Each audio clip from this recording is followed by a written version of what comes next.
Rajiv sir, ಈ ಹಿಂದೆ ನಡೆಸಿದ ವಿದೇಶ ಪ್ರವಾಸದ ಸಂದರ್ಭದ ಒಪ್ಪಂದಗಳು ಇಂಪ್ಲಿಮೆಂಟ್ ಆಗಿದಾವ? ಭಾರತಕ್ಕೆ ಲಾಭ ಆಗಿದೆಯಾ ಇಲ್ಲ? ನೋಡಿ, ಎಲ್ಲ ಒಪ್ಪಂದಗಳು 100% ಪೂರ್ಣ ಆಗುತ್ತೆ ಅಂತ ಹೇಳಲಿಕ್ಕೆ ಯಾವ ರಾಜಕೀಯ ಪಕ್ಷಕ್ಕೂ ಆಗಲ್ಲ. ಈ ಒಂದು ಜಿಯೋಪೊಲಿಟಿಕಲ್ ಸಿಚುವೇಶನ್ ಒಂದು 5 ರಾಜ್ಯದಲ್ಲಿ ಏನಾಗಿದೆ, 5 ರಾಷ್ಟ್ರಕ್ಕೆ ಹೋದಾಗ ಏನಾಗಿದೆ ಅಂದ್ರೆ ಒಂದು ಸೀರಿಯಸ್ ಕನ್ಸರ್ನ್ ಇದೆ. I think it should be debated. ನಮ್ಮ ತೈಲ ಇಂಪೋರ್ಟಿನ ಪರ್ಸೆಂಟೇಜ್ ನೋಡಿದ್ರೆ ನಾವು ಯೂರಲ್ ಕ್ರೂಡ್ ಸುಮಾರು 30-35% ತರ್ತೀವಿ. ಓಕೆ. ಇರಾಕ್ ಇಂದ 20% ತರ್ತೀವಿ. ಸೌದಿ ಅರೇಬಿಯಿಂದ 13-15% ತರ್ತೀವಿ. ಸೊ ಮುಖ್ಯತಃ ನಮ್ ಡಿಪೆಂಡೆನ್ಸ್ ಇರೋದು ರಷ್ಯಾ ಮೇಲೆ. 41% last month. 30-35% on an average ನಾವು ಯೂರಲ್ ಕ್ರೂಡ್ ತಗೊಳ್ಳೋದು. ಎಸ್. ನಾವ್ ಹೀಗೆ ಹೋಗಿ ನಾರ್ವೆ ಮತ್ತು ಸ್ವೀಡನ್ ಏನಿದೆ, ಈ 2 ರಾಜ್ಯಗಳು they are arch enemies of Russia. Yes. ಈಗ ಯುರೋಪಿನ ಒಂದು ಜಿಯೋಪೊಲಿಟಿಕಲ್ ಸಿಚುವೇಶನ್ ಹೇಗಿದೆ ಅಂದ್ರೆ, ಯಾವತ್ತಾದ್ರೂ ಅಲ್ಲಿ ರಷ್ಯಾ ಮತ್ತೆ ಯುರೋಪಿಯನ್ ಯೂನಿಯನ್ ಮಧ್ಯೆ ಜಗಳ ಆಗ ಅಥವಾ ಯುದ್ಧ ಆಗ, ಕೈನೆಟಿಕ್ ವಾರ್ ಆಗ ಸಾಧ್ಯತೆಗಳು ತುಂಬಾ ಜಾಸ್ತಿ ಇದೆ. ಈ ತರ ಒಂದು ಸಿಚುವೇಶನ್ ಇದ್ದಾಗ ನಾವು ಯೋಚನೆ ಮಾಡ್ಕೊಂಡು ಕಾಲಿಡಬೇಕು. We should not get into an anti Russia alignment with the European Union. ಯಾಕೆಂದ್ರೆ ರಷ್ಯಾ ಸುಮಾರು 50-60 ವರ್ಷದಿಂದ ನಮ್ಮ ಸ್ನೇಹಿತ, ಕಷ್ಟದಲ್ಲಿ ನಮ್ಮ ಕೈ ಹಿಡಿದ ಒಂದು ಪಾರ್ಟ್ನರ್.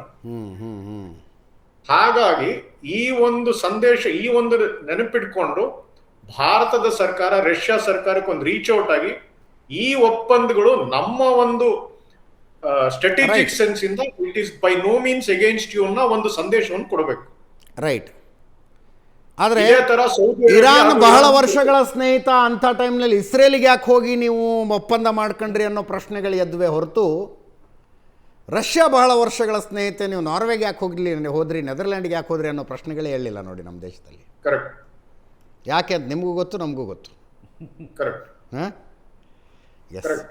ಒಪ್ಪಂದಗಳ ಜಾರಿಗೆ ಬಂದಾಗ ವಿದೇಶ ಪ್ರವಾಸಗಳ ಸಫಲ ಆಗೋದು ನೋಡಿ. ನೀವು 2015ರಿಂದನೇ ಇವರ ವಿದೇಶ ಪ್ರವಾಸಗಳು ಶುರುವಾದವು. 2015ರಲ್ಲಿ ಹೋಗಿದ್ದಂತಹ ಒಪ್ಪಂದಗಳು ಇಂಪ್ಲಿಮೆಂಟ್ ಆಗೋಕ್ಕೆ 2018-19 ಬೇಕಾಗಿತ್ತು.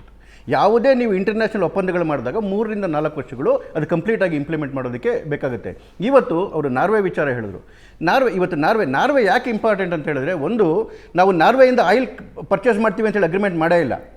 ಜೊತೆಗೆ ನಾರ್ವೆ ಯುರೋಪಿಯನ್ ಯೂನಿಯನಲ್ಲಿ ಇಲ್ಲ. ಅದು ಇಲ್ಲದೇ ಇದ್ರೂ ಕೂಡ ಅಕಸ್ಮಾತ್ ನಾವು ಇಲ್ಲಿವರೆಗೂ ಪ್ರಧಾನಮಂತ್ರಿಗಳು ಏನು ಮಾಡ್ತಿದ್ರು, ಹೋಗಿ ಬ್ರುಸೆಲ್ಸಲ್ಲಿ ಕೂತ್ಕೊತಾ ಇದ್ರು. ಅಲ್ಲಿ ಯುರೋಪಿಯನ್ ಯೂನಿಯನ್ ಜೊತೆಗೆ ಮೀಟಿಂಗ್ ಆಗ್ತಾ ಇತ್ತು. ಯಾರ್ಯಾರು ಅದಗಳ ಪಾರ್ಟ್ ಆಗಿರೋ ಮೇನ್ ದೇಶಗಳು ಬರ್ತಾ ಇತ್ತು. ಈ ಸಣ್ಣ ಪುಟ್ಟ ದೇಶಗಳನ್ನ ನಾವು ಹೊರತುಪಡಿಸ್ಬಿಡ್ತಾ ಇದ್ವಿ.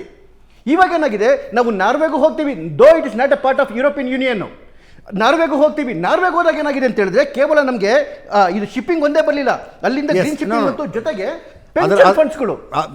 ಅದ್ರ ಬಗ್ಗೆ ಪತ್ರಿಕಾಗೋಷ್ಠಿ ಮಾಡಿ ಹೇಳಿ. ಎಸ್ ಪ್ರಶಾಂತ್, ಕಷ್ಟದ ಕಾಲದಲ್ಲಿ ದೇಶ ಇದೆ. ಇಂಥ ಸಂದರ್ಭದಲ್ಲಿ ನಡೆಸಿದ ವಿದೇಶ ಪ್ರವಾಸದಿಂದ ದೇಶಕ್ಕೆ ಏನಾಯಿತು ಅಂತ ಕಮ್ಯುನಿಕೇಟ್ ಮಾಡೋ ಜವಾಬ್ದಾರಿ ಕೂಡ ಅವ್ರಿಗೆ ಇರುತ್ತೆ. ಡೆಫಿನೆಟ್ಲಿ ಇದೆ. ಆಮೇಲೆ ನನಗೆ ಅನ್ಸುತ್ತೆ, ಈಗ ಚಂದ್ರಶೇಖರ್ ಅವರು ಮೈನ್ಯೂಟ್ ಡೀಟೇಲ್ಸ್ ಹೋಗ್ತಾರೆ.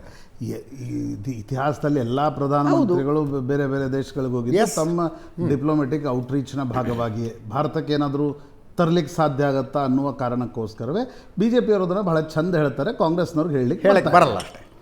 ಎರಡನೇ ಅಂಶ ನನಗನ್ಸುತ್ತೆ, ಕಷ್ಟದ ಕಾಲದಲ್ಲಿ ಇದೇವಿ ಅನ್ನುವ ಕಾರಣಕ್ಕೋಸ್ಕರ ಭಾರತದ ಪ್ರಧಾನಮಂತ್ರಿಗಳು ವಿದೇಶ ಪ್ರವಾಸಕ್ಕೆ ಹೋಗಬಾರ್ದು, ಅಂದರೆ ತೈಲ ಬಿಟ್ಟು ಬೇರೆ ಏನಾದರೂ ಯೋಚನೆ ಮಾಡಬಾರ್ದು ಅಂತಕ್ಕಂಥ ಅದು ಕೂಡ ಸರಿಯಲ್ಲ.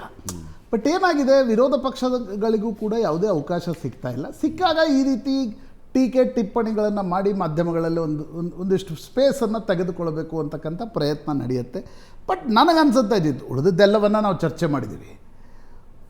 ಬರೀ ಅದೊಂದು ಚಾಕ್ಲೇಟ್ಗೋಸ್ಕರ ಇಷ್ಟೊಂದು ಲೀಡರ್ ಆಫ್ ಅಪೋಸಿಷನ್ ಮಾತನಾಡಿದ್ದು, ಎಸ್, ದಟ್ಸ್ ಅನ್ಫಾರ್ಚುನೇಟ್ ಸ್ಟೇಟ್. ಅದು ನಂತರ ಚರ್ಚೆ 1947ರಿಂದ ಕೂಡ ಶುರುವಾಗುತ್ತೆ ಆಬ್ವಿಯಸ್ಲಿ. ಅದು ನಾಗರಾಜ್ ಯಾದವ್ ಅವರಿಗೆ ಮುಜುಗರ ತರುತ್ತೆ. ಅಂದರೆ ಈ ಹಿಂದಿನ ಪ್ರಧಾನಮಂತ್ರಿಗಳ ಪ್ರವಾಸದಲ್ಲಿ ಏನೇನಾಗಿತ್ತು ಅನ್ನೋ ವಿಷಯಗಳೆಲ್ಲ ಚರ್ಚೆಗೆ ಬರ್ತವೆ. ನಾವು 2026ರಲ್ಲಿದ್ದೀವಿ. ನಾವು ಲಿಬರಲ್ ಕಂಟ್ರಿ ಅಂತ ಕರ್ಕೊಳ್ತೀವಿ. ದೇಶದ ಪ್ರಧಾನಮಂತ್ರಿ ಹೋಗಿ ಮೆಲೋಡಿ ಅಂತಕ್ಕಂಥದ್ದು ಅದು ಸಿಕ್ಕಾಪಟ್ಟೆ ವೈರಲ್ ಆಗ್ತಾಯಿದೆ. ಎಸ್, ಆ ಮೆಲೋಡಿ ಚಾಕ್ಲೇಟನ್ನು ಅವ್ರು ಹೋಗಿ ಕೊಟ್ಟರು. ಅದು ರೀಲ್ಸ್ ಆಗುತ್ತೋ, ಅದನ್ನು ನೀವು ಈಗ ಒಂದು ವಿಡಿಯೋ ಆಗೇ ಆಗುತ್ತಪ್ಪ, ಅದು ರೀಲ್ಸ್ ಆಗಿ ಕನ್ವರ್ಟ್ ಆಗುತ್ತೆ. ಅದಕ್ಕೋಸ್ಕರ ನೀವು ಅವ್ರ ಮೇಲೆ ನೀವು ಯಾವುದಕ್ಕೆ ಟೀಕಿಸಬೇಕು? ನನ್ನ ಪ್ರಕಾರ ತೈಲ ಸಂಕಷ್ಟದ ಸಂದರ್ಭದಲ್ಲಿ ಮುಂದಿನ 1 ವರ್ಷ ಜಾಬ್ ಕಟ್ಸ್ ಆಗುತ್ತೆ. ನೀವೇ ಹೇಳ್ತಿದ್ದೀರಿ ಸಂಕಷ್ಟದ ದಿನಗಳು ಬರ್ತಾ ಇದೆ, ಹೇಗೆ ನಿಭಾಯಿಸ್ತೀರಿ? ಎನರ್ಜಿ ಡಿಪೆಂಡೆನ್ಸಿ ನಮ್ದಿಷ್ಟು ಈ ಪ್ರಮಾಣದಲ್ಲಿದೆ, ಅದರ ಬಗ್ಗೆ ನಾವು ಏನು ಮಾಡಬಲ್ವಿ? ಚೈನಾ ಜೊತೆ ನಾವೊಂದು ಪೈಪೋಟಿಯನ್ನು ನಡೆಸ್ತಾ ಇದ್ದೀವಿ, ಚೈನಾ ಎಲ್ಲಿದೆ, ನಾವೆಲ್ಲಿದ್ದೀವಿ?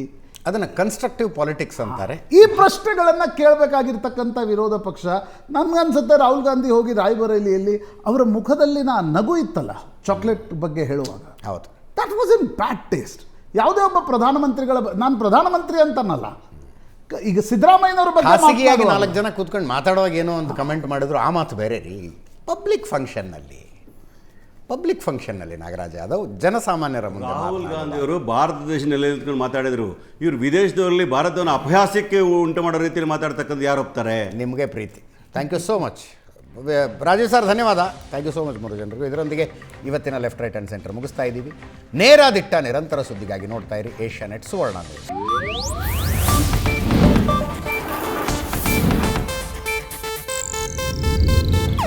ಇದು ಏಷ್ಯಾನೆಟ್ ನ್ಯೂಸ್ ನೆಟ್ವರ್ಕ್ ಪ್ರಸ್ತುತಿ.